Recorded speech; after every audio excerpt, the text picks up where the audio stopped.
Hi, I'm Joe Freeman of the Oregonian, joined by Mike Richman of the Oregonian.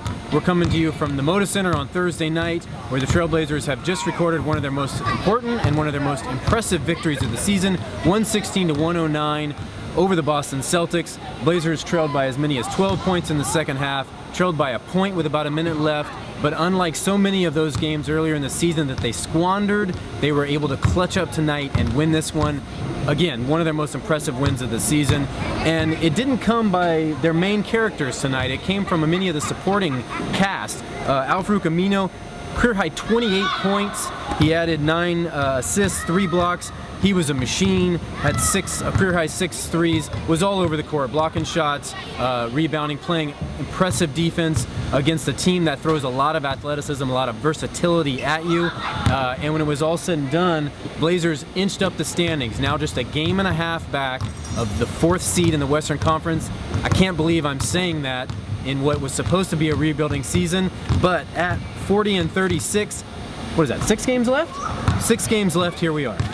Yeah, so on a night where the guy who's heard MVP chants in this building all year long, Damian Lillard, couldn't make anything, 3 for 16, 14 points, never got going. At not a single point where you're like, here it is, here's Lillard time. There was none of that. The guy who Lillard called MVP was Aminu, and they really, really needed it. CJ McCollum had kind of a slow night. Blazers bench picked him up though. Gerald Henderson 15, 5 and 5. Allen Crabbe had 11. Mason Plumlee had 14. Ed Davis had a really big Ed Davis-y night. 4 points, 7 rebounds, 3 blocks, 2 steals. Then he fouled out with about 4 minutes left.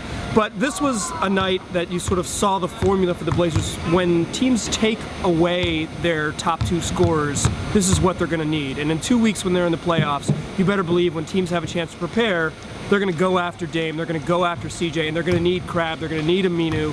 So for those guys to sort of get it going in a big win against a sort of playoff type team like the Celtics was a really big one. And all of a sudden the Blazers are looking ahead and seeing if they can catch the Memphis Grizzlies and not worried about all those teams behind them in the Western Conference standings. Yeah, when you looked at this week and just the closing stretch, I think most people sort of penciled a loss in tonight, particularly in light of how badly the Celtics beat the Blazers in Boston earlier this season. We've got Miami on Saturday, another tough game. Starts a very tough back-to-back, Miami, Golden State, and then the schedule really lightens up over the last week of the season.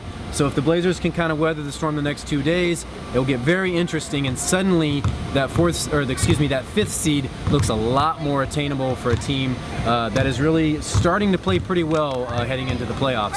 So we will see you again on Saturday when the Blazers host the Miami Heat.